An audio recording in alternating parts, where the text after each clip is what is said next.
Basta olhar para o céu à noite para perceber uma verdade simples. As estrelas são as grandes protagonistas do cosmos. É dentro delas, em seus núcleos turbulentos, esmagados por temperaturas e pressões que desafiam a imaginação, que o universo fabrica seus ingredientes mais preciosos. Foi no coração das estrelas que nasceram o carbono do nosso corpo, o cálcio dos nossos ossos, o ferro do nosso sangue. Cada átomo que nos compõe já esteve um dia aceso como fogo em algum ponto distante da galáxia. Somos basicamente poeira de estrela. Essas gigantes luminosas não são apenas lanternas no céu. São fornalhas nucleares, laboratórios naturais, motores que reciclam matéria, iluminam galáxias inteiras e moldam o destino de planetas, nebulosas e até civilizações inteiras que possam existir por aí. E entre todas elas, uma tem importância especial: o Sol. Ele é pequeno comparado às maiores estrelas já descobertas, mas para nós é simplesmente tudo. É ele quem aquece a Terra na medida certa, quem mantém os planetas em órbita, quem regula os ventos, as marés, o clima e, acima de tudo, quem tornou possível a vida. Sem o Sol, nosso planeta seria apenas uma pedra congelada, vagando na escuridão. O fato é que, sem estrelas, o universo seria um deserto silencioso. Sem luz, sem estrutura, sem química, sem história.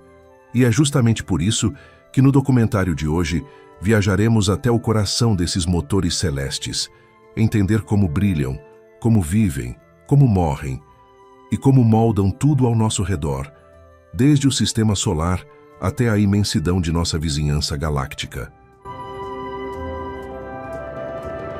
Primeiro exploraremos as maiores estrelas do universo, verdadeiros colossos cósmicos como UY Scuti, VY Canis Majoris e Stephenson 218.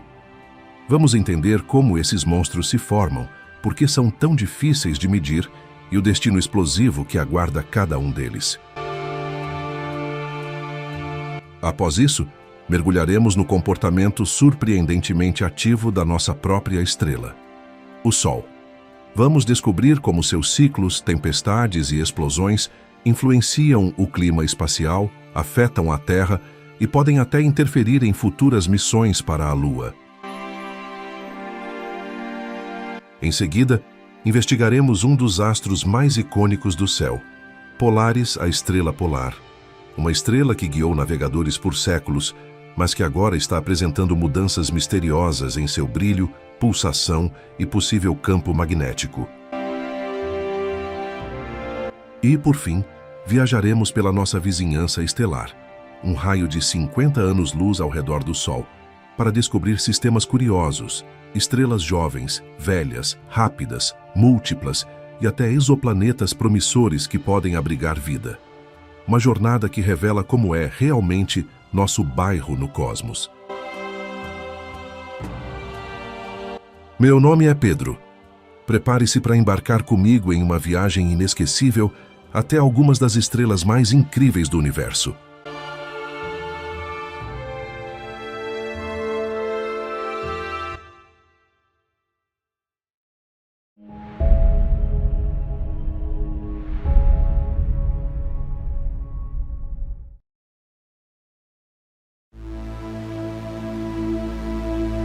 Quando falamos sobre as maiores estrelas do universo, desafiamos os limites da compreensão humana. Esses titãs celestiais, como UY Scuti e VY Canis Majoris, desafiam nossa imaginação ao extrapolarem completamente o limite do que nós, meros humanos, conseguimos compreender. Essas estrelas colossais são verdadeiros gigantes cósmicos, com tamanhos que fazem até mesmo a imensa órbita de Júpiter parecer uma esfera modesta em sua presença imponente.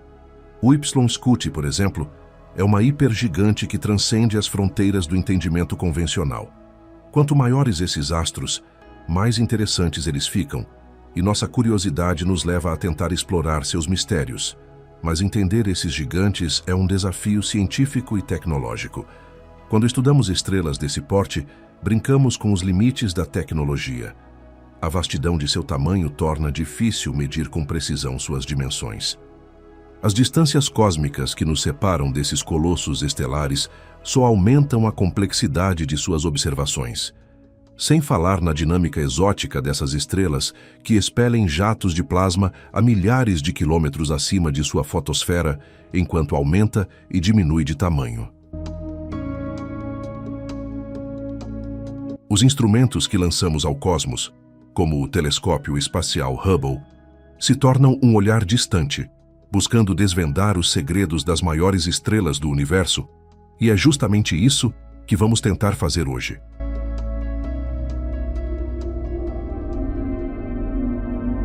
Quão maior é o Sol em comparação com a Terra? Algumas pessoas não têm noção do tamanho da nossa estrela, pois muitos levam ilustrações como essa a sério. No entanto, nem as proporções nem as distâncias delas estão próximas da realidade. Na verdade, o Sol e a Terra, quando colocados lado a lado, pareceriam assim. O diâmetro da Terra é de 12.742 quilômetros, enquanto o do Sol é de 1.392.700 quilômetros. Isso significa que haveria espaço suficiente de um lado do Sol ao outro para acomodar 109 terras, e ainda sobraria um pouco de espaço. Isso é impressionante, mas não fica totalmente óbvio o quão gigante o Sol realmente é. Isso fica mais claro quando olhamos para a circunferência. A circunferência equatorial da Terra é de 40.075 quilômetros. Considerando a velocidade de cruzeiro de um avião comum, que é de 800 km por hora, e se fizermos uma conta simples, veremos que levaria quase 50 horas de voo contínuo para dar uma volta completa no equador da Terra, aproximadamente 2 dias. Agora vamos voar com o mesmo avião imaginário, mas ao redor do Sol. A circunferência da nossa estrela é de 4.379.000 quilômetros, e nosso avião precisaria de cerca de 5.473 horas, o que equivale a 228 dias, ou seja, mais de 32 semanas e quase 8 meses, para completar uma única volta ao redor do Sol. Se falarmos em volume, os números são astronômicos em todos os sentidos. O volume do Sol em quilômetros cúbicos é de 1,412 vezes 10, elevado à 18ª potência, enquanto o volume da Terra é de 1,08321 vezes 10 elevado à 12ª potência, também em quilômetros cúbicos. Eu sei, nossa cabeça começa a bugar com esses números. Então, para ilustrar melhor, se abrirmos um vazio no Sol, caberiam cerca de 1.300.000 planetas terras. No entanto, apesar de sua imensidão, o Sol é uma estrela bastante comum. Por incrível que pareça, existem maiores. Muitas pessoas sabem que o universo está repleto de estrelas maiores que o Sol, mas nem todas imaginam até que ponto outras estrelas podem ser maiores que a nossa. Existem gigantes, supergigantes e as hipergigantes. E é justamente nessa última categoria que vamos começar. Conheçam a estrela KY Cygni. Enquanto o Sol pode acomodar 109 planetas Terra de ponta a ponta, esse monstro pode facilmente abrigar 1000, mas dessa vez eu não estou falando de terras, e sim 1000 sóis. Esse astro vive perto do aglomerado estelar brilhante NGC 6913, cerca de 5.000 anos-luz de distância de nós. A estrela tem uma luminosidade entre 138.000 e 270.000 sóis, de acordo com várias estimativas, mas não é visível a olho nu devido a um efeito conhecido como extinção interestelar, que é quando a radiação eletromagnética de um objeto é desviada ou dispersa pelo gás e pela poeira espacial. Apesar do tamanho, a temperatura superficial dessa estrela é mais baixa que a do Sol, aproximadamente 3.270 graus Celsius, o que ajuda a reduzir a visibilidade através das nuvens de poeira espacial. Estrelas como a KY Cygni são desafiadoras quando tentamos determinar suas propriedades e até mesmo seu tamanho exato. Essa dificuldade existe por conta de uma combinação de diversos fatores, como distância, o bloqueio da radiação por gás e poeira e a proximidade de outras estrelas. Além disso, esses gigantes podem pulsar, o que significa uma mudança notável no tamanho da estrela ao longo de 1 ou 2 anos terrestres. A KY Cygni é ainda mais complicada, sendo uma estrela variável com grande amplitude. Às vezes ela muda de tamanho rapidamente, enquanto em outros momentos é bem constante por um longo período. Isso torna a análise complicada e, portanto, ainda não há consenso sobre o tamanho exato da KY Cygni. No entanto, a maioria dos cientistas concorda que essa é uma das menores hipergigantes. Mas existem estrelas cujo gigantismo ninguém duvida, e as discussões são apenas sobre o tamanho e as propriedades exatas.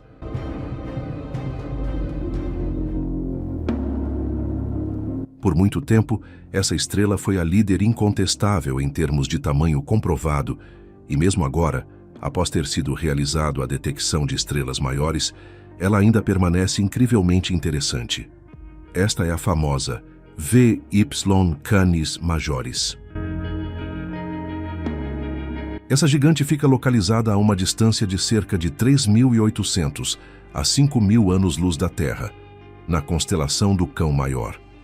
Apesar das hipergigantes serem extremamente difíceis de medir, existe meio que um consenso sobre o tamanho da VY Canis Majoris, ao contrário do caso da KY Cygni, com todas as análises apontando para 1.420 raios solares. Ela é tão grande que, se estivesse na posição de nossa estrela, alcançaria a órbita de Júpiter. Curiosamente, com um tamanho tão surpreendente, a massa de Canis Majoris é estimada entre 15 a 25 vezes a massa do Sol. Você não ouviu errado, é só isso mesmo. Isso pode parecer inacreditável e até ridículo, mas é verdade, e aqui está o motivo. Canis Majoris tem uma densidade média de 5,33 a 8,38 miligramas por metro cúbico. Essa baixa densidade da estrela fica evidente quando comparamos com a densidade da atmosfera terrestre ao nível do mar, que é de cerca de 1,2 kg por metro cúbico. Incrivelmente, a densidade média da hipergigante VY Canis Majoris é cerca de 100.000 vezes menor que a densidade do ar na superfície da Terra. Por mais estranho e até absurdo que pareça, isso é normal para estrelas hipergigantes, especialmente aquelas que estão no final de suas vidas, e é exatamente isso que Canis Majoris é.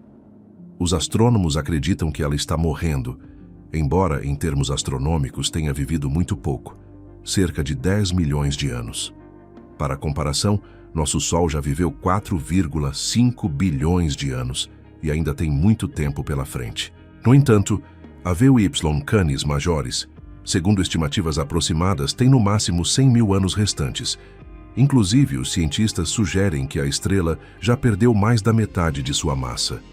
Em 2021, o telescópio espacial Hubble observou a estrela lançando grandes jatos de gás quente, coincidindo com mudanças em sua luminosidade, e esse processo continuará a aumentar, um indicativo que a estrela já está em seus estágios finais. É impossível fazer uma previsão exata sobre a futura evolução da Canis Majoris, mas ela pode seguir o cenário de transformação em uma hipergigante amarela e, em seguida, em uma estrela WR, que é um tipo ainda mais raro de estrelas massivas em estágios avançados de evolução e que já perderam quase toda a sua camada de hidrogênio, mas ainda são ricas em hélio, que queimam em reações termonucleares em seus núcleos. De qualquer forma, o fim da VY Canis Majoris será espetacular. Como todas as hipergigantes, a estrela explodirá como uma supernova. Ela já começou a fundir massivamente hélio em carbono e continuará a sintetizar elementos mais pesados, até o ferro. Ao mesmo tempo, assim como a famosa Betelgeuse, ela está perdendo sua massa e provavelmente explodirá nos próximos 100.000 anos. Essa explosão causará rajadas mortais de raios gama, e a onda de choque varrerá a galáxia a vários milhares de quilômetros por segundo, demolindo tudo em seu caminho no espaço próximo. Ela continuará a aterrorizar as regiões distantes com radiação por muitos anos até perder sua energia devido à dissipação. Provavelmente, o que essa estrela deixará para trás será algo ainda mais assustador: um buraco negro. Se a humanidade ainda estiver nesse planetinha azul, os humanos do futuro poderão desfrutar de um espetáculo inesquecível. A explosão de VY Canis Majoris provavelmente será visível até mesmo durante o dia.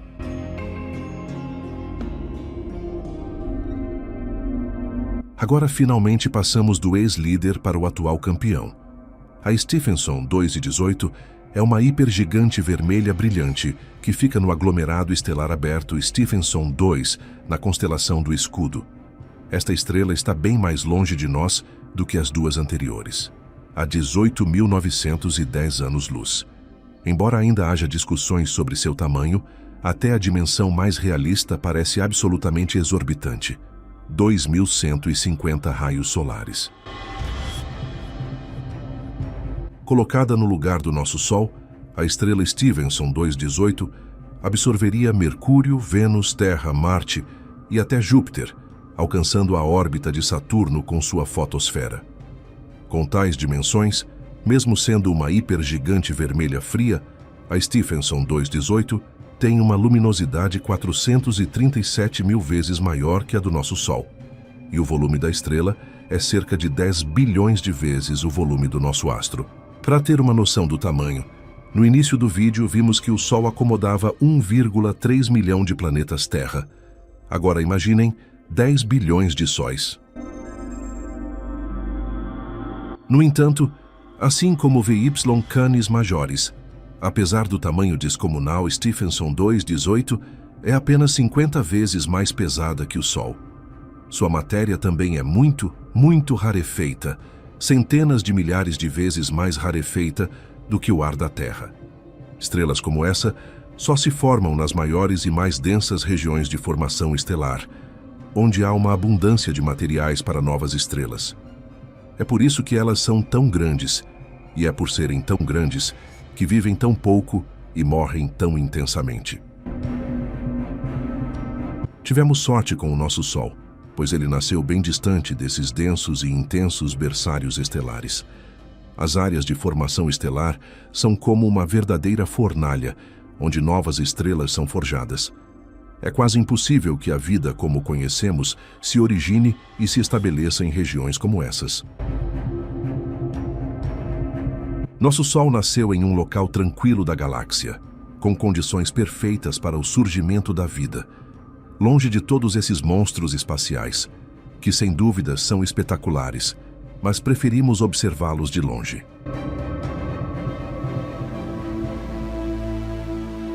Estudar estrelas desse porte é um desafio não apenas por conta da distância, mas também da natureza exótica dessas estrelas. Muitas delas estão em estágios avançados de suas vidas e apresentam uma alta taxa de atividade estelar, expelindo jatos de plasma a milhares de quilômetros acima de sua fotosfera. É nesse estágio também que elas começam a aumentar e diminuir de tamanho em um processo curioso e fascinante.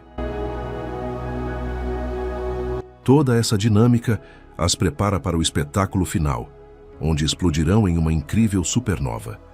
Esses eventos, embora espetaculares, dificultam ainda mais a observação contínua e detalhada. A temperatura extrema, as densidades variáveis e as intensas emissões de energia complicam a interpretação dos dados coletados. Cada observação é como um quebra-cabeça cósmico, e os astrônomos devem juntar peça por peça para formar uma imagem clara dessas gigantes estelares. No entanto, é justamente essa dificuldade que intensifica o fascínio. Cada avanço na compreensão dessas estrelas massivas é uma vitória sobre o desconhecido, uma conquista que amplia nossa visão do cosmos. Enquanto enfrentamos os desafios de estudar as maiores estrelas, somos lembrados de que, mesmo diante de tamanha complexidade, a curiosidade humana é a luz que guia a exploração do universo. Em um universo repleto de maravilhas, as maiores estrelas são vestígios da grandiosidade e complexidade que permeiam o espaço cósmico.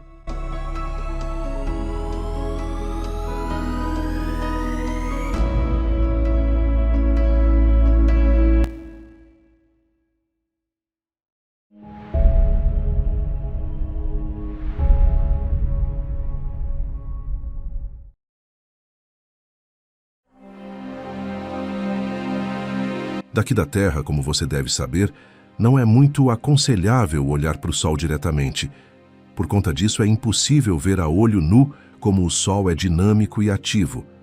Mas acredite, ele é extremamente ativo. Nossa estrela, apesar de estar longe das suas últimas fases de vida, tem períodos de atividade mais intensos, e um deles está ocorrendo agora. Nessa fase mais ativa, as erupções solares despejam uma grande quantidade de energia sobre o espaço e podem até mesmo provocar alguns transtornos aqui na Terra, além de gerar efeitos visuais deslumbrantes, como os observados nas auroras boreal e austral. Isso se explica pelas explosões solares e ejeções de massa coronal, que são capazes de interferir em nossos sistemas de telecomunicações e na rede de energia elétrica, causando interrupções em transmissões via rádio e também nos sinais GPS e de internet. E o poder da nossa estrela ficou evidente no final do século passado. Na manhã de 1º de setembro de 1859, o astrônomo inglês Richard Carrington estava estudando algumas manchas solares, até que por volta das 11 horas da manhã, ele viu um flash repentino e intenso vindo da área das manchas. O evento todo durou 5 minutos, mas o que se seguiu cerca de 17 horas depois foi ainda mais notável. O campo magnético da Terra tremeu quando uma enorme tempestade solar atingiu nosso planeta. Isso não foi apenas uma tempestade qualquer, foi uma tempestade geomagnética tão forte que os sistemas de telégrafo em toda a Europa e América do Norte ficaram loucos. Operadores levaram choques e máquinas funcionaram mesmo desligadas da energia. As auroras vistas nas regiões polares encantaram os céus, transformando a noite em dia. De acordo com relatos, mineradores nas montanhas acordaram às 1 da manhã, achando que o sol já estava nascendo. Esse evento, agora conhecido como Evento Carrington, foi a tempestade geomagnética mais poderosa já registrada na história, sugerindo o poder oculto do Sol e mostrando quão vulnerável nosso mundo é aos eventos celestiais. Hoje, 15 ciclos solares depois, estamos à beira de outro espetáculo solar. Uma nova máxima do Sol e a inversão de seu campo magnético. Agora a preocupação é ainda maior, já que nossa sociedade hoje é tecnológica. Um apagão global poderia causar danos extremamente graves. Essa máxima solar também ocorre em um momento importante na exploração espacial, justamente quando retornaremos com uma missão humana na Lua após mais de meio século. O que a próxima máxima solar fará ao nosso planeta nos próximos meses? Quais são as anomalias neste ciclo solar que a NASA está preocupada? E mais importante, será que a fase iminente da atividade solar colocará em risco a vida dos astronautas na missão lunar Artemis?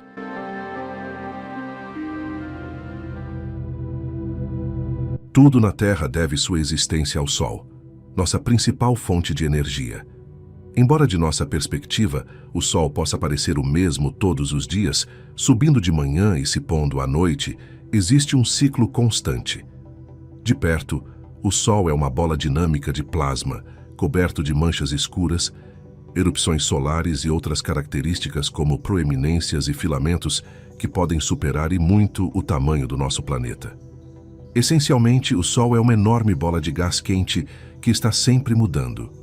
Essa mudança segue um padrão.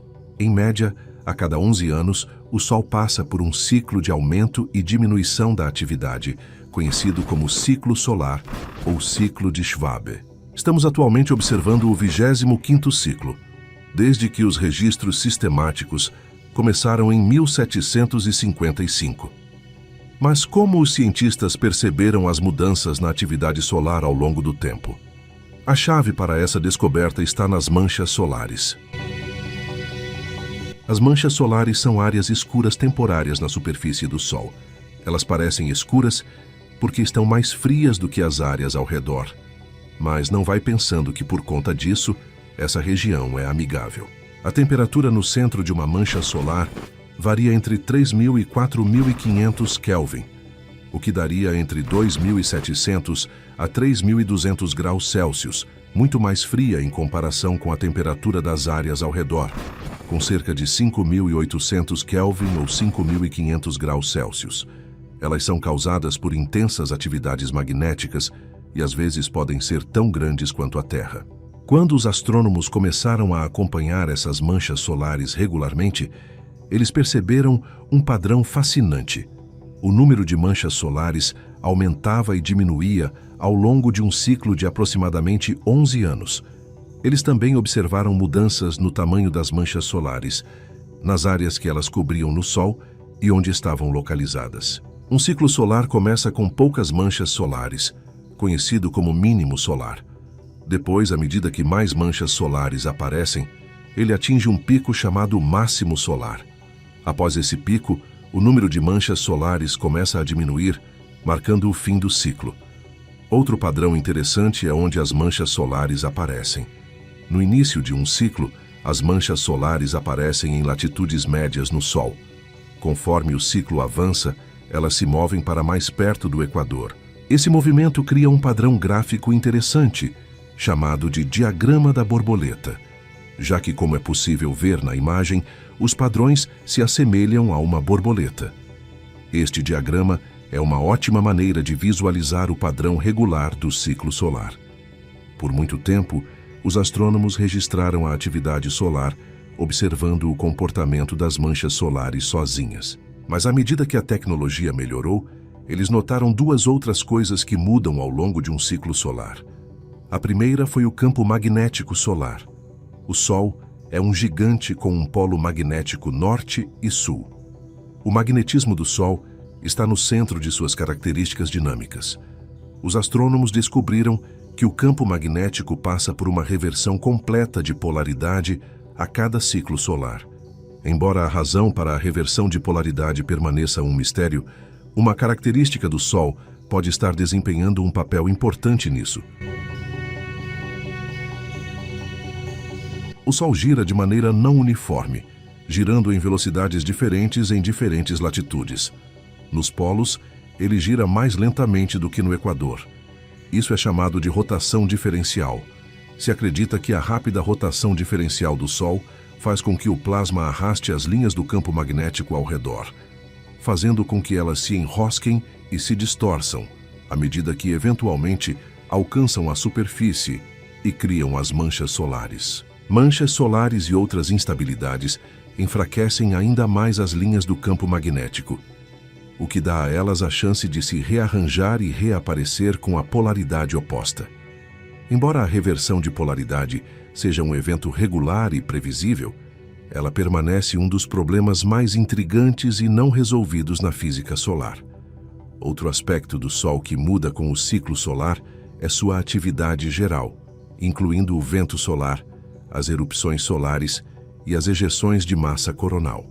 Essa atividade atinge seu ponto mais alto no máximo solar e seu ponto mais baixo no mínimo solar. Devido a essas descobertas, monitorar os ciclos solares agora envolve observar a atividade solar e a reversão de polaridade, além de contar as manchas solares. Mas será que cada ciclo solar tem a mesma intensidade e dura o mesmo tempo?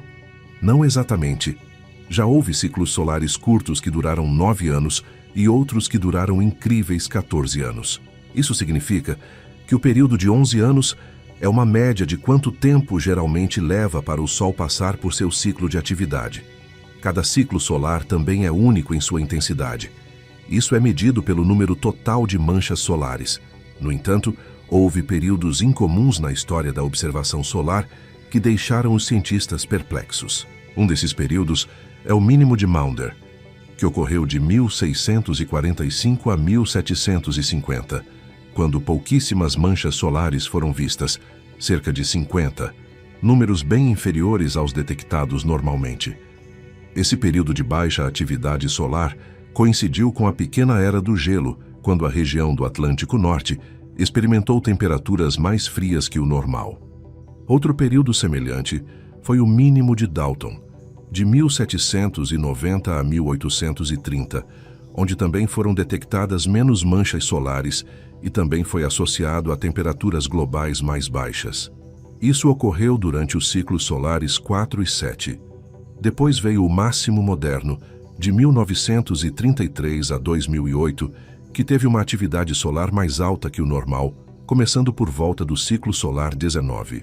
Agora estamos no ciclo solar 25, e com base nos ciclos passados, os cientistas pensavam que este seria leve, mas até agora a atividade do Sol não está sendo o que eles esperavam, mostrando mais uma vez o quão dinâmica e imprevisível nossa estrela pode ser. O atual ciclo solar provou ser mais intenso do que anteriormente previsto, e até o momento alcançou seu pico mais cedo. Quando este ciclo começou em dezembro de 2019, as previsões apontavam um pico em julho de 2025, com cerca de 115 manchas solares. No entanto, o pico da atividade solar ocorreu bem antes do esperado, em outubro de 2024, com cerca de 153 manchas solares. Essa mudança na previsão destaca a natureza dinâmica da atividade solar e a dificuldade em prever esses fenômenos. Entender as consequências dessa intensidade e do pico precoce requer uma análise mais detalhada das explosões solares de classe X. As explosões solares são poderosos surtos de radiação eletromagnética da atmosfera do Sol, desencadeadas pela reconexão de campos magnéticos fortes. Quando os campos magnéticos, vindos do interior do Sol, se esticam até a superfície e se reconectam, liberam uma tremenda energia, resultando em uma explosão solar. As explosões são classificadas por sua intensidade. As classes A e B são as menores, seguida por C, M e depois X, a mais intensa. As explosões de classe C geralmente são muito fracas para afetar significativamente a Terra. No entanto, as explosões de classe M podem causar blackouts de rádio de curto prazo nos polos e pequenas tempestades de radiação, representando riscos potenciais para os astronautas. Cada classe ainda é dividida em uma escala de 1 a 9. O evento Carrington, em 1859, foi associado a uma explosão solar de classe X. Desde o início do ciclo solar atual, a primeira explosão solar de classe X ocorreu em 3 de julho de 2021, o que resultou em um considerável blackout de rádio. Esse evento marcou o início de uma série de explosões solares de classe X que ocorreram desde então. No início de 2022, uma explosão do Sol foi poderosa o suficiente para causar tempestades geomagnéticas, resultando na perda de 40 satélites Starlink recém-lançados. Até que em 15 de dezembro de 2023, uma explosão solar, X nível 2.8, interrompeu as comunicações de rádio na Terra por 2 horas. Alguns dias depois, na véspera de Ano Novo, o Sol liberou uma explosão solar X nível 5. E surpreendendo ainda mais os cientistas, em 21 de fevereiro, houve 2 explosões solares de classe X que ocorreram com 7 horas de diferença, para o espanto dos astrônomos.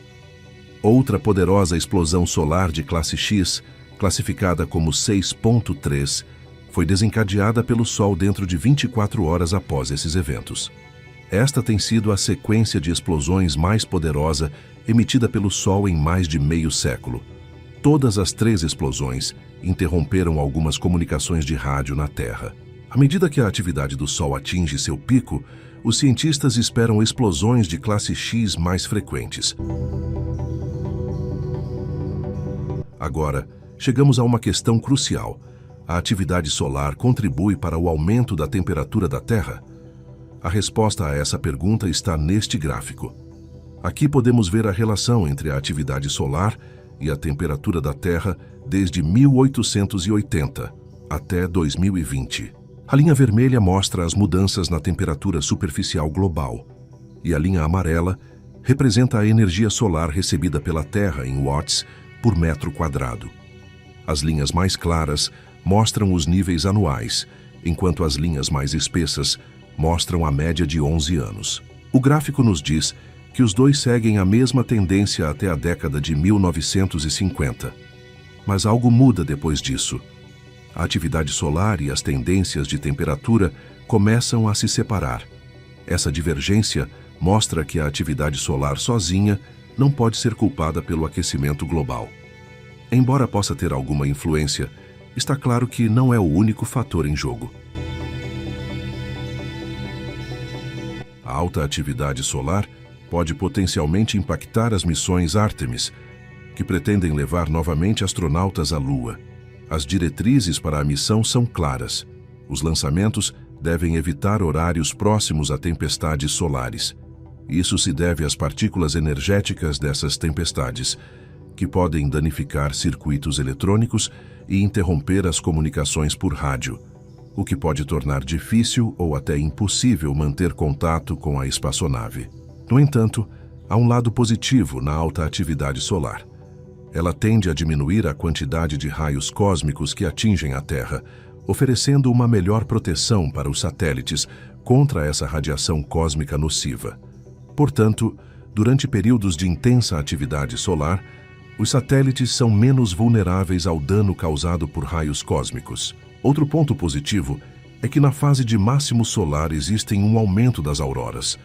Essas são impressionantes exibições de luz criadas quando as partículas carregadas dos ventos solares colidem com moléculas na atmosfera da Terra. Ver essas exibições coloridas pessoalmente deve ser uma experiência incrível, já que iluminam o céu noturno com uma beleza deslumbrante.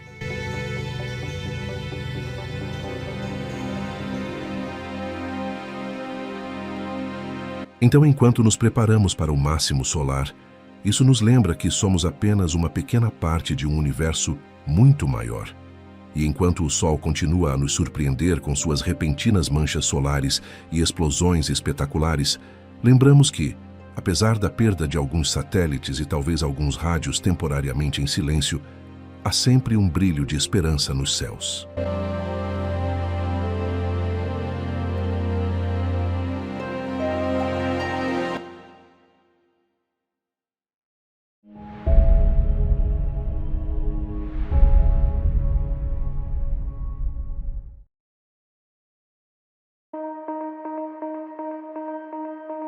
Na vastidão do céu noturno, entre milhares de estrelas cintilantes e galáxias distantes, existe um farol celestial que há séculos alimenta a imaginação de exploradores, navegadores e sonhadores. Essa luz guia, firme e constante, é ninguém menos que Polaris, a estrela polar. Por séculos, ela foi a bússola natural de navegadores perdidos, a esperança de viajantes e o ponto fixo no caos do céu noturno. Enquanto o resto do céu gira noite após noite, Polaris permanece quase intocada, vigiando o Polo Norte celeste como uma sentinela estelar. Mas, recentemente, alguns relatos sugerem que algo estranho está acontecendo com esse ponto fixo no céu. Isso porque, nas últimas décadas, ela vem apresentando alguns comportamentos incomuns que estão desafiando os astrônomos e, principalmente, desafiando os modelos de evolução estelar. Polaris, também conhecida como Alpha Ursae Minoris, é uma estrela de brilho moderado, a 48ª mais brilhante do céu noturno, com uma tonalidade levemente amarelada. Sua localização próxima ao Polo Norte celeste permitiu que navegadores e exploradores determinassem o norte verdadeiro, algo essencial para traçar rotas e se orientar em alto mar ou em territórios desconhecidos. Polaris parece imóvel no céu porque está quase perfeitamente alinhada com o eixo de rotação da Terra. Imagine o eixo da Terra como uma linha imaginária que liga o Polo Norte ao Polo Sul. Polaris está localizada bem perto dessa linha e, por isso, parece permanecer parada no céu, enquanto as outras estrelas parecem girar ao seu redor. No entanto, a Terra não gira como um peão perfeitamente equilibrado. Ela passa por uma leve e lenta variação chamada precessão axial. Esse movimento ocorre por conta da atração gravitacional do Sol e da Lua. Ao longo de cerca de 26 mil anos, o eixo da Terra desenha um círculo no céu, como um peão que gira e vai perdendo estabilidade. Essa mudança gradual de orientação do eixo em relação às estrelas tem várias consequências. Uma delas é o deslocamento da posição da estrela polar com o tempo. Embora Polaris ocupe atualmente essa função de bússola natural, em cerca de 13 mil anos, a estrela Vega assumirá esse posto. O ponto do céu para onde o eixo terrestre aponta muda aos poucos com o passar dos milênios, em um processo chamado pelos pesquisadores de precessão estelar. Por volta do ano 3000 a.C., uma estrela fraca chamada Tuban, na constelação do Dragão, era a estrela do norte, bem na época em que os egípcios construíam as pirâmides. Só por volta do ano 500 depois de Cristo é que Polaris passou a ocupar esse título. Com o passar do tempo, ela continuará se aproximando do ponto exato do Polo Norte Celeste até o ano de 2102, quando estará diretamente acima dele. Depois disso, começará a se afastar novamente, mas ainda será a estrela mais próxima do Polo Norte verdadeiro, até o ano 3000. Talvez você esteja se perguntando agora, como eu encontro a estrela polar? Bom, eu tenho uma notícia triste para te dar. Não é possível ver ela aqui do Brasil, isso porque estamos no hemisfério sul do planeta, mas se por acaso você estiver assistindo esse vídeo do hemisfério norte, eu vou te ajudar a encontrar a estrela polar. Uma das maneiras mais práticas de encontrar Polaris é por meio da constelação da Ursa Maior. Essa constelação tem um formato bem distinto de 7 estrelas brilhantes que lembram o formato de uma colher de sopa. É relativamente fácil de encontrar e a maioria dos observadores consegue identificá-la rapidamente no céu. Dentro da Ursa Maior, procure as 2 estrelas que ficam na borda oposta ao cabo da colher. Muitos astrônomos e observadores chamam essas 2 estrelas de estrelas apontadoras. Essas estrelas, chamadas Merak e Dubhe, apontam diretamente para Polaris. Agora, guarde na memória a distância entre essas 2 estrelas. Trace uma linha imaginária que vai de Merak, passando por Dubhe, e siga nessa direção por cerca de 5 vezes essa distância. Se você fez isso certo, deve ver uma estrela relativamente brilhante piscando no céu noturno, bem acima de você. Mas, se você não tem certeza se encontrou mesmo a estrela polar, olhe um pouco à esquerda da estrela que localizou e tente identificar a constelação da Ursa Menor. 3 estrelas formam o cabo dessa constelação, que também tem o formato parecido com o de uma colher, e na ponta do cabo da Ursa Menor está Polaris. Agora, eu sei que você deve estar pensando, mas por que não procurar direto a Ursa Menor para achar Polaris? Acontece que muitas vezes essa constelação é bem mais difícil de enxergar do que a Ursa Maior. Além disso, Ursa Menor pode aparecer de cabeça para baixo ou como uma imagem espelhada da Ursa Maior, dependendo de onde você estiver. Mas como vimos, infelizmente nem todo mundo consegue ver Polaris no céu, e isso inclui a gente.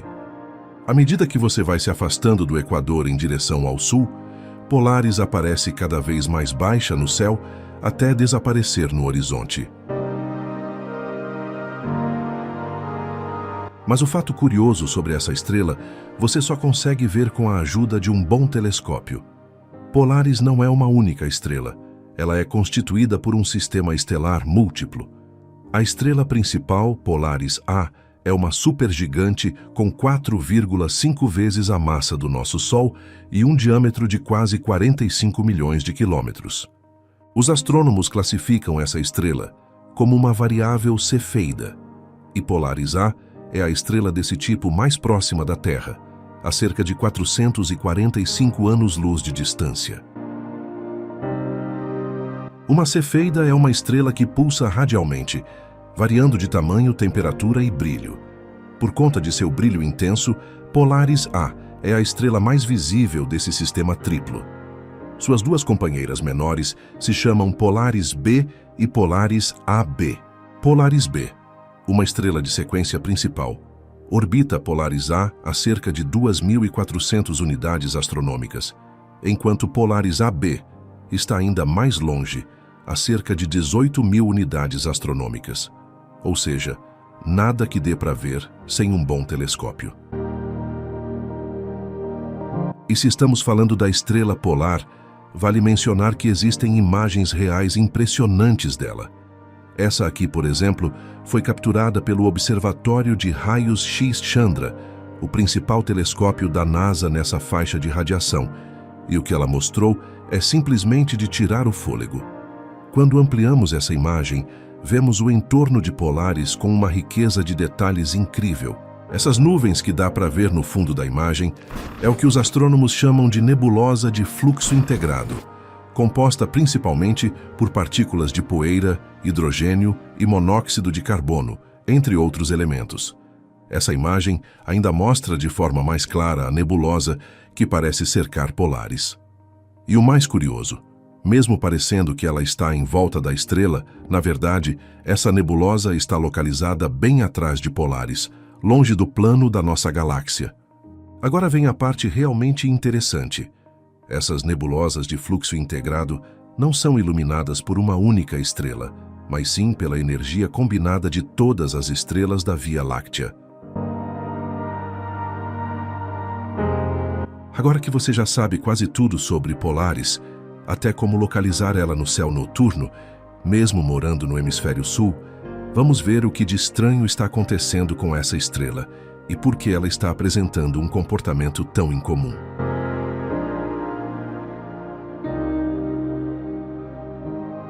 Um dos desafios envolvendo a estrela é que os cientistas estão enfrentando dificuldades para medir com precisão a distância exata de Polaris em relação à Terra. A verdade é que essa estrela está desafiando os modelos dos astrônomos sobre como as estrelas devem se comportar. E ninguém consegue dizer ao certo quão longe ela realmente está. Os astrofísicos têm alguns métodos para calcular a massa, idade e distância de estrelas no universo. Um desses métodos é chamado de modelo de evolução estelar.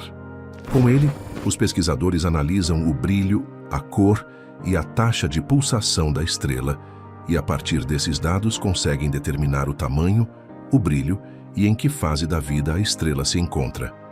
Quando tudo isso é determinado, é possível estimar com precisão a distância entre nós e essa estrela. Esse modelo é especialmente eficaz no caso das estrelas variáveis, cefeidas, como a estrela polar, porque a taxa de pulsação delas está diretamente ligada ao brilho, o que facilita muito o cálculo da distância. No caso de Polaris, quando ela pulsa, seu brilho muda porque ela literalmente se expande e se contrai. Um fenômeno que envolve o hélio em sua atmosfera absorvendo energia. Naturalmente, quando a estrela se expande, fica mais brilhante. Quando encolhe, perde brilho. A natureza variável da Polaris foi descoberta em 1911. Desde então, observações mostraram que a estrela mantém um ritmo constante de pulsação de 4 dias. Mas o grande problema é que recentemente esse ritmo começou a mudar, e agora os astrônomos estão intrigados o que pode estar causando essa mudança. Aqui começa a parte estranha. Por mais de 150 anos, até 2010 para ser mais preciso, o período de pulsação vinha aumentando cerca de 4 a 5 segundos por ano. Mas, de repente, essa tendência se inverteu, e ninguém sabe ao certo por quê. Uma possibilidade é que as estrelas companheiras de Polaris estejam influenciando essa mudança, especialmente Polaris B, que orbita a estrela a cada 30 anos e pode estar perturbando as camadas externas da estrela, onde ocorrem as pulsações. Porém, os cientistas também levantaram uma hipótese ainda mais curiosa. Talvez Polaris já tenha sido 2 estrelas que colidiram há alguns milhões de anos. Uma colisão estelar assim poderia rejuvenescer a estrela, absorvendo material extra e fazendo com que parecesse mais jovem. Uma espécie de fonte da juventude cósmica. Mas esse tipo de colisão entre estrelas binárias não se encaixa bem nos modelos atuais de evolução estelar. É uma possibilidade improvável, mas como sabemos, no universo, nada é impossível. E há outra descoberta interessante que pode ajudar a explicar o que está acontecendo com Polaris. Assim como a Terra tem um campo magnético, muitas estrelas também possuem campos magnéticos. Esses campos são gerados pelo movimento de partículas altamente carregadas dentro da estrela. No caso do nosso Sol, esse campo magnético se manifesta em manchas e erupções solares. Mas até recentemente, nunca havia sido detectado um campo magnético em uma estrela cefeida. Até que, em 2022, pesquisadores da Queen's University, em Kingston, no Canadá, descobriram que a Polaris tem um campo magnético notável. Isso pode explicar suas pulsações estranhas, já que o campo magnético exerce força sobre as partículas carregadas da atmosfera estelar, afetando a forma como a estrela evolui e se comporta ao longo do tempo. O campo magnético de uma estrela pode ser responsável por várias coisas, desde alterar os ventos estelares até modificar a estrutura interna da estrela. E, por incrível que pareça, até mesmo influenciar sua velocidade de rotação. No entanto, ainda se sabe muito pouco sobre como os campos magnéticos afetam estrelas cefeidas. Um dos motivos é que esses campos são extremamente difíceis de detectar nesse tipo de estrela, por causa do seu comportamento pulsante. Pesquisadores afirmam que entender o campo magnético de Polaris pode ajudá-los a desvendar alguns dos mistérios do universo. A equipe que fez a descoberta agora está analisando os dados com cuidado e tentando mapear o campo magnético da estrela por meio de observações constantes, especialmente quando ela gira e passa pelo nosso campo de visão. Enfim, o que mais será que vão descobrir sobre a famosa estrela polar? Difícil saber. Parece que quanto mais aprendemos sobre o cosmos, mais perguntas aparecem.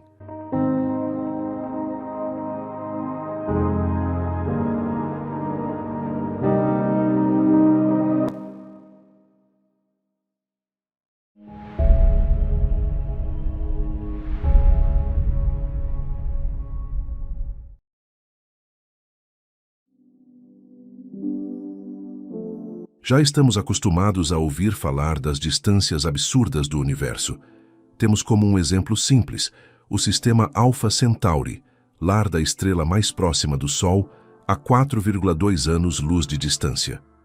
Isso significa que se por um milagre algum dia a humanidade encontrar uma maneira de viajar à velocidade da luz, demoraria 4 anos para chegar até Próxima Centauri, uma estrela anã vermelha e a mais próxima do sistema Alpha Centauri.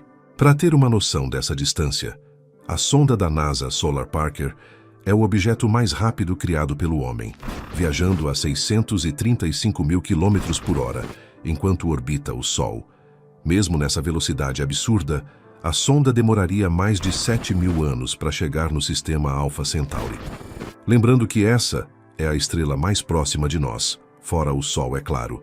Mas apesar de ser números impressionantes, não é absolutamente nada comparado à vastidão do cosmos. Essa é apenas a nossa vizinhança galáctica, e aqui é o lar de algumas estrelas incríveis, como a anã vermelha GJ699, a extremamente brilhante Sirius e o curioso sistema do Castor com suas 6 estrelas. Em um raio de 50 anos-luz ao redor do nosso sistema planetário, temos apenas um pequeno vislumbre da imensidão do universo. Mas eu garanto, nossa vizinhança cósmica pode te surpreender.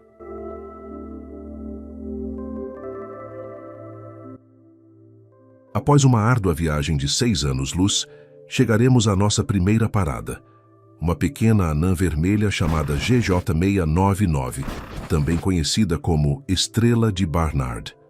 Além de estar extremamente próxima, ela também é notável por sua incrível velocidade de deslocamento pelo céu. Isso se deve não apenas à sua proximidade com a gente, mas também ao seu grande movimento próprio, se movendo a incríveis 10,3 segundos de arco por ano. A estrela de Barnard está se aproximando do sistema solar a uma velocidade um pouco acima de 100 km por segundo e podendo se tornar a estrela mais próxima do Sol em cerca de 10.000 anos.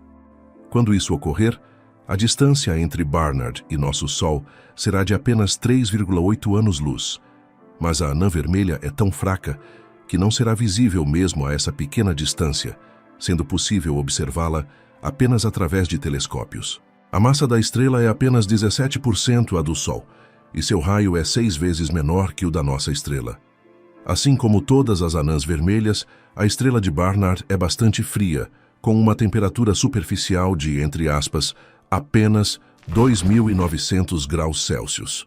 Com essas características em mente, não é surpreendente que a luminosidade do objeto seja 2.300 vezes menor que a da nossa estrela. Em 2018, os resultados de uma observação que durou 20 anos do movimento próprio da estrela foram publicados, o que pode fornecer evidências da presença de um exoplaneta nas proximidades. Os cálculos mostram ser uma super-terra fria, com uma massa de pelo menos 3,2 vezes a da Terra. O planeta, chamado GJ699b, está localizado a cerca de 0,4 unidades astronômicas do centro do sistema e leva 233 dias para realizar uma órbita completa ao redor de sua estrela-mãe. Infelizmente, o exoplaneta segue uma órbita que não fica entre a Terra e sua estrela. Então é impossível realizar análises de trânsito e espectrais do objeto. No entanto, a modelagem matemática pode nos fornecer algumas informações sobre como esse mundo é. Como a estrela de Barnard é muito fraca, o planeta recebe 50 vezes menos energia do que a Terra recebe do Sol. Por isso, a temperatura na superfície do corpo celeste é extremamente baixa, cerca de 168 graus Celsius negativos. No entanto, não se pode descartar que efeitos de maré ou decaimento radioativo possam ter liberado energia suficiente no interior do planeta para formar um oceano subterrâneo. Se for o caso, nas profundezas desse oceano, uma potencial forma de vida teria tido tempo suficiente para se desenvolver gradualmente, já que, entre as estrelas conhecidas, a estrela de Barnard parece ser uma das mais antigas. Segundo estimativas, sua idade é superior a 10 bilhões de anos, o que é apenas uma fração da expectativa de vida de uma anã vermelha. Como está localizada bem perto e está se movendo em uma direção favorável, a estrela de Barnard é um dos objetos de maior prioridade para um voo interestelar potencial, estando apenas mais longe que as 3 estrelas do sistema Alpha Centauri. O tempo dirá se as espaçonaves lançadas da Terra algum dia a alcançarão. Enquanto isso, do outro lado do Sol, se opondo à posição da anã vermelha, se encontra a estrela mais brilhante do céu noturno, Sirius, que está a 8,6 anos-luz do nosso planeta. Da Terra, a estrela parece ser uma única fonte de luz, mas uma observação mais detalhada revela que não é um único objeto, mas uma estrela binária. Os 2 componentes do sistema estão atualmente em sua distância máxima um do outro, cerca de 30 unidades astronômicas. A estrela principal, também chamada de Sirius A, é uma estrela branco-azulada brilhante com 2 vezes a massa e com um diâmetro 70% maior que o do Sol, além de atingir uma temperatura incrível de quase 10.000 graus Celsius. Devido a isso, Sirius A emite 25 vezes mais energia que nosso Sol. O segundo objeto, conhecido como Sirius B, mal é visível em comparação com seu companheiro brilhante. Essa é uma anã branca com um raio de cerca de 6.000 quilômetros e uma massa muito próxima à do Sol. Como todas as estrelas desse tipo, sua temperatura superficial é extremamente alta, alcançando 25.000 graus Celsius. No entanto, devido ao seu tamanho pequeno, esta anã branca é cerca de 10.000 vezes menos brilhante do que seu companheiro estelar. Após vários anos de estudo, não foram encontrados sinais de planetas na proximidade de Sirius. A razão para isso pode estar na idade do sistema estelar, que é extremamente jovem, ou na posição do plano orbital das estrelas. Devido a isso, um possível exoplaneta não passaria entre as estrelas e a Terra, e, portanto, não pode ser detectado pelo método de trânsito. Outra hipótese afirma que Sirius B esgotou seu suprimento de combustível estelar cerca de 120 milhões de anos atrás e se transformou em uma gigante vermelha pouco depois. Após perder suas camadas externas, se tornou uma anã branca compacta e muito quente. Como resultado, o disco de gás e poeira protoplanetária envolvendo o jovem sistema estelar. Na época, foi destruído por essa explosão, com seus remanescentes se espalhando no espaço ao redor, tirando dos planetas em formação qualquer chance de sobrevivência. Atualmente, ambos os componentes do sistema estão se movendo ao redor de um centro de massa comum em uma órbita ligeiramente alongada, que se completa relativamente rápido a cada 50 anos. Nos próximos 60 mil anos, Sirius gradualmente se aproximará da Terra, se tornando ainda mais brilhante e visível no céu noturno. A distância mínima entre nós será de cerca de 7,5 anos-luz. Após isso, o sistema começará a se afastar lentamente de nós. As coisas vão continuar assim por mais cerca de 660 milhões de anos. Após isso, Sirius A enfrentará o mesmo destino que seu companheiro. Por um breve momento, a expansão violenta das camadas externas aumentará sua luminosidade em milhares de vezes. Mas dentro de alguns meses, a estrela desaparecerá completamente, sumindo para sempre do céu noturno, deixando os arredores do sistema permeados por radiação ultravioleta letal e ventos estelares. Partindo a 14 anos-luz da Terra, existe uma estrela que é designada de forma diferente em diferentes catálogos, sendo um de seus nomes Wolf 1061. A estrela é uma anã vermelha com um raio cerca de 30% o do Sol. Sua massa é cerca de 4 vezes menor que a da nossa estrela, e sua temperatura superficial é de 3.000 graus Celsius. Como todos os objetos de sua classe, Wolf 1061 é extremamente fraca. Sua luminosidade é 14 vezes menor que a do Sol, então a estrela não é visível a olho nu da Terra. No entanto, essa anã vermelha possui um dos ambientes planetários mais abundantes e diversos da nossa vizinhança galáctica. Isso se deve aos 3 exoplanetas descobertos em suas proximidades, todos eles rochosos e similares em composição com a Terra, mas ainda assim as condições em cada um dos 3 corpos celestes diferem consideravelmente. O primeiro e mais próximo da estrela é o exoplaneta Wolf 1061b. Ele está localizado a 0,03 unidades astronômicas do centro do sistema e completa uma órbita ao redor da estrela em incríveis 5 dias.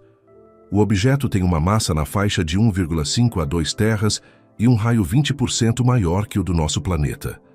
É provável que o corpo celeste esteja bloqueado gravitacionalmente pela força de maré e sempre encare sua estrela com a mesma face.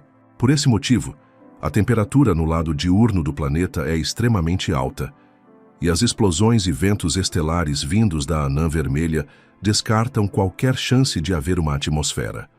Todos esses fatores tornam o exoplaneta completamente inadequado para a vida. O segundo objeto no sistema, Wolf 1061c, está localizado a 0,08 unidades astronômicas de sua estrela e completa uma órbita ao redor do astro aproximadamente a cada 18 dias. Essa distância coloca o planeta dentro da zona habitável do sistema e pode ser considerado um corpo celeste potencialmente habitável. Wolf 1061c é cerca de 3 a 4 vezes mais massivo que nosso planeta e pertence à classe das superterras. Observações mostram que seu raio é cerca de 1,6 vezes o da Terra, enquanto a gravidade em sua superfície é calculada em 60% maior do que a que estamos acostumados. O exoplaneta recebe menos energia de sua estrela do que a Terra do Sol. Então, sua temperatura de equilíbrio é muito mais baixa, cerca de 50 graus abaixo de zero, o que é ligeiramente maior do que em Marte. No entanto, dadas as variações de temperatura durante o dia, água líquida pode muito bem existir na superfície do corpo celeste. Se possuir uma atmosfera densa, então, essa probabilidade é ainda maior, e as condições no planeta podem se aproximar das favoráveis para a vida. De todos os exoplanetas potencialmente habitáveis conhecidos até o momento, Wolf 1061c está entre os mais promissores. O terceiro objeto no sistema é chamado de Wolf 1061d. Ele segue uma órbita claramente alongada, com o afélio atingindo 7,3 unidades astronômicas, enquanto o periélio fica muito mais próximo do centro do sistema, a apenas 2,1 unidades astronômicas de distância. O objeto celestial leva cerca de 217 dias terrestres para completar sua viagem ao redor da estrela.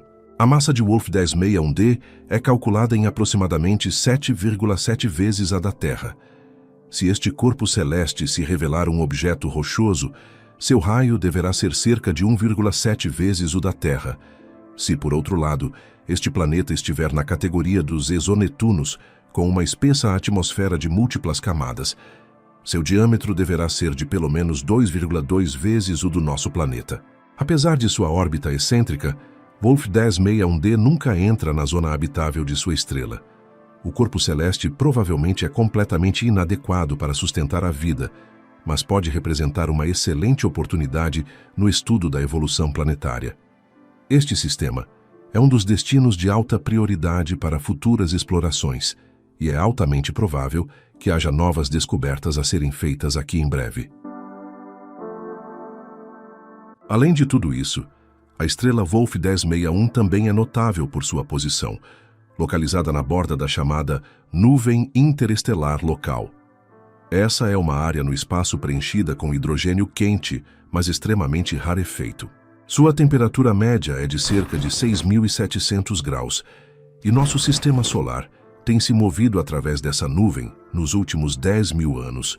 Com certeza você deve estar se perguntando: se estamos viajando dentro dessa nuvem quente, por que não sentimos esse calor aqui na Terra? Bom, isso acontece porque essa é uma região do espaço que possui uma densidade extremamente baixa. Mesmo que a temperatura seja alta em termos astronômicos, a quantidade de matéria por unidade de volume é tão pequena que não é possível transferir calor significativo para os objetos em seu interior, incluindo nosso sistema. Seu diâmetro médio é de cerca de 30 anos-luz, mas nosso sistema está quase em sua borda. Isso fica evidente quando observamos Alpha Centauri, que mesmo sendo o sistema estelar mais próximo de nós, já está na nuvem vizinha, chamada Nuvem G. Nós, por outro lado, passaremos mais ou menos 2.000 anos dentro dessa nuvem. Após isso, entraremos em uma região ainda mais rarefeita e quente. A nuvem interestelar local foi formada pela colisão de duas bolhas gigantes de gás cósmico quente. Ela tem um momento próprio que é perpendicular à direção do movimento dos sistemas estelares e também possui campo magnético e radiação. Felizmente, apesar da alta energia das partículas de gás interestelar que compõem a nuvem, não há ameaça para a gente. O vento solar é uma proteção confiável contra essas partículas cósmicas, e a densa atmosfera terrestre aniquila as poucas partículas que conseguem atravessar a heliosfera. Ainda assim, traços do isótopo Ion 60 foram encontrados no gelo da Antártica. Acredita-se que tenha chegado à Terra a partir da nuvem interestelar local. Continuando nossa jornada pelo espaço, chegaremos a uma estrela bastante incomum chamada AP Columbae, localizada a 27,4 anos-luz da Terra. Em primeiro lugar, ela chama nossa atenção porque nasceu há apenas 40 milhões de anos. Nessa época, os dinossauros já tinham desaparecido do nosso planeta há muito tempo. O que é ainda mais impressionante é que seu nascimento ocorreu em uma região completamente diferente da galáxia, a 450 anos-luz da posição atual do objeto. Estrelas jovens geralmente permanecem próximas ao seu berçário estelar por um longo período de tempo. Mas se analisarmos o movimento de AP Columbae, no entanto, veremos que ela provavelmente pertencia anteriormente ao aglomerado aberto IC 2391. O aglomerado tem cerca de 30 estrelas unidas gravitacionalmente. Mas há alguns milhões de anos, uma delas explodiu, quebrando um delicado equilíbrio. Esta catástrofe deu ao jovem astro um impulso adicional que o expulsou rapidamente do seu local de nascimento. Essa pequena anã vermelha, com uma massa de apenas 0,25 vezes a do Sol, emite 4 vezes mais energia do que qualquer outro corpo celeste conhecido com os mesmos parâmetros. Além disso, seu raio é 2 vezes maior do que o calculado com base na teoria moderna da estrutura estelar.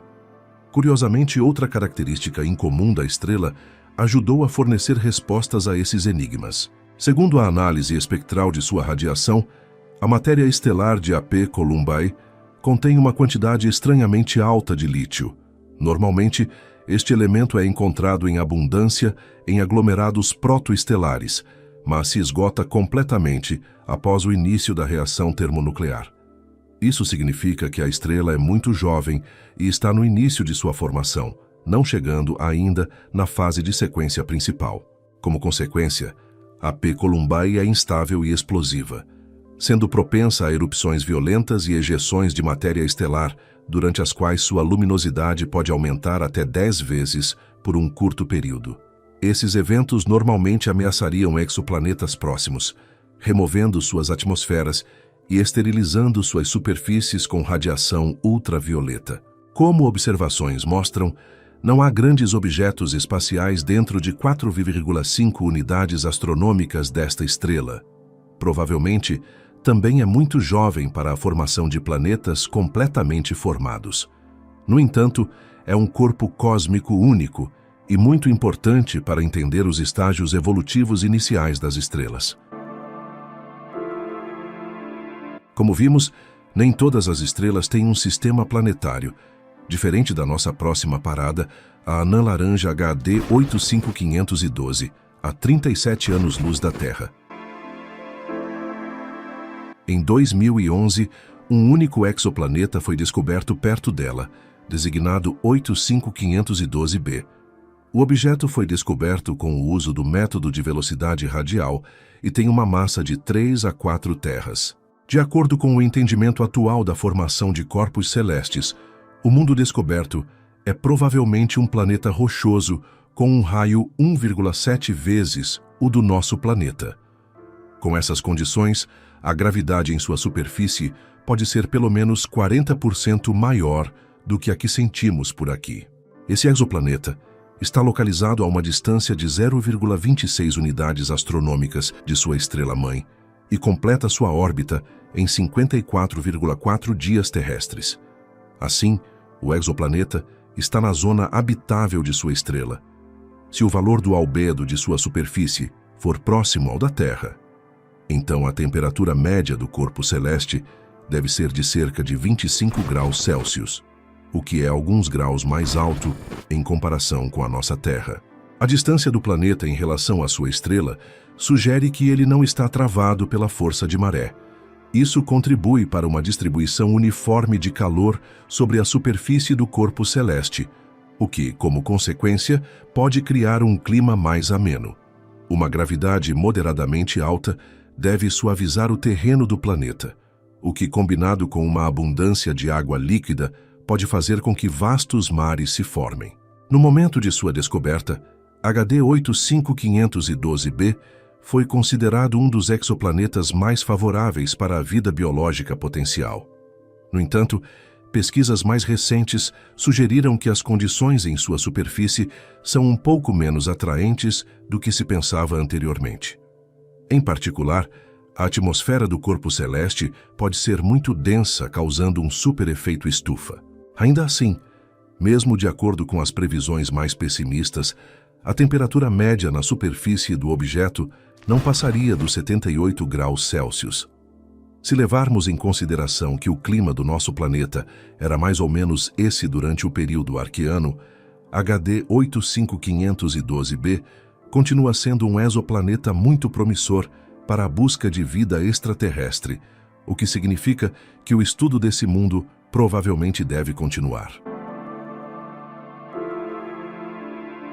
Se traçarmos um círculo de 50 anos-luz ao redor do Sistema Solar, encontraremos mais de 1000 estrelas, a maioria delas estrelas solitárias, outras são binárias.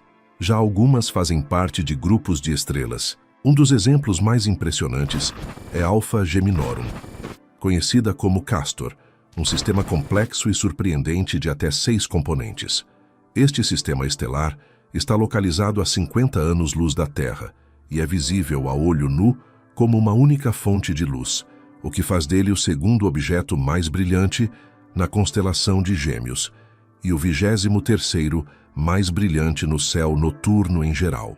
Como o sistema possui até 6 componentes, tem uma estrutura bastante complexa.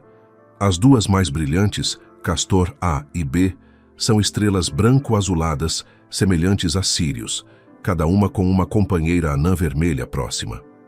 A distância entre os centros de massa dessas estrelas binárias é de cerca de 110 unidades astronômicas, e elas levam 445 anos para completar uma órbita completa entre si. A cerca de 600 unidades astronômicas de Castor A e B, há outro sistema binário compacto, composto por um par de anãs vermelhas quase idênticas, conhecido como Castor C. Cada uma tem uma massa cerca de 6 vezes menor que a do Sol e uma temperatura superficial de cerca de 3.600 graus Celsius. As duas estrelas estão tão próximas uma da outra que levam menos de 20 horas para completar uma rotação. Elas se movem ao redor do centro de massa do sistema, seguindo uma órbita elíptica muito alongada, com um período orbital de cerca de 14.000 anos. Até agora, nenhum exoplaneta foi encontrado no sistema Castor, mas se eles existirem, é mais provável que estejam aqui perto do componente mais amigável do sistema. Em 2018, por exemplo, astrônomos detectaram variações no período orbital de Castor C, o que sugere que pode haver uma anã marrom nas proximidades, aproximadamente 49 vezes mais massiva que Júpiter.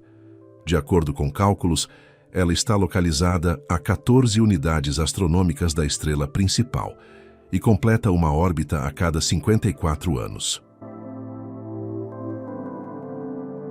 É possível que, como muitas anãs vermelhas, Castor C tenha exoplanetas rochosos nas proximidades. Neste caso, o horizonte de um possível planeta deve apresentar um espetáculo verdadeiramente incrível. De um lado, uma parte considerável do horizonte é ocupada por duas estrelas vermelhas que circulam o céu sem parar, enquanto do outro lado, o crepúsculo é difundido pela luz de um par de estrelas, cada uma delas centenas de vezes mais brilhante do que a lua da Terra. Se isso realmente acontecer, o céu de um mundo assim seria um espetáculo inimaginável. E assim, nossa jornada pelas estrelas nos proporcionou vislumbres fascinantes e revelações surpreendentes sobre nosso vasto universo. Desde a proximidade da estrela de Barnard, com seu intrigante exoplaneta, até a instabilidade explosiva de AP Columbae, cada parada nos leva a mundos únicos e mistérios intrigantes. Enquanto contemplamos as possibilidades de vida em Wolf 1061c e HD 85512b, também nos maravilhamos com a complexidade do sistema estelar Castor, com seus múltiplos componentes orbitando em harmonia. E assim, mesmo dentro de nossa modesta vizinhança cósmica, somos lembrados da vastidão e diversidade do universo, um lembrete humilde de quão pequenos somos em sua imensidão. Que cada estrela, cada exoplaneta, nos inspire a continuar explorando, a continuar buscando respostas para os mistérios que ainda estão além do nosso alcance. Talvez a verdadeira beleza do cosmos esteja em sua infinita variedade e em nossa eterna curiosidade para compreendê-la.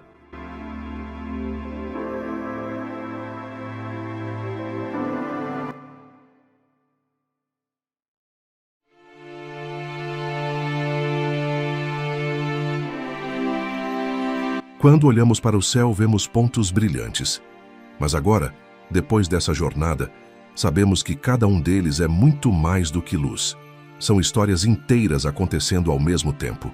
São gigantes que vivem por milhões de anos, estrelas jovens que estão apenas começando a brilhar, anãs que queimam lentamente, sistemas complexos com múltiplos sóis e mundos escondidos, tudo pulsando, girando e se transformando sem parar.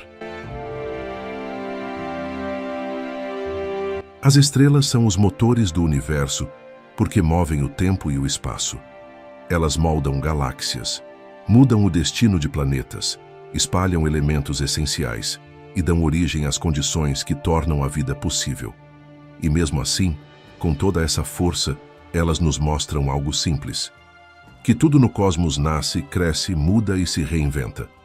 Nosso próprio Sol, tão familiar e tão próximo, segue um ciclo constante de atividade, influenciando cada detalhe da Terra. Polaris, a estrela que guiou gerações, agora desafia modelos científicos e nos lembra de que o céu ainda guarda segredos. E lá fora, em nossa vizinhança cósmica, estrelas rápidas, antigas, jovens e turbulentas revelam que o universo não é um lugar estático. É um organismo vivo, vasto e imprevisível.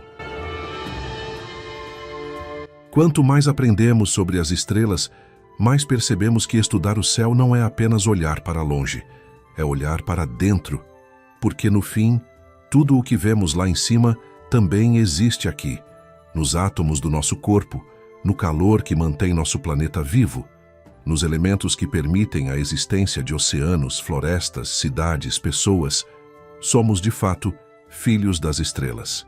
E enquanto continuarmos buscando respostas, enviando sondas, abrindo telescópios e questionando o desconhecido, estaremos fazendo aquilo que a humanidade sempre fez de melhor: transformar curiosidade em descoberta. Obrigado.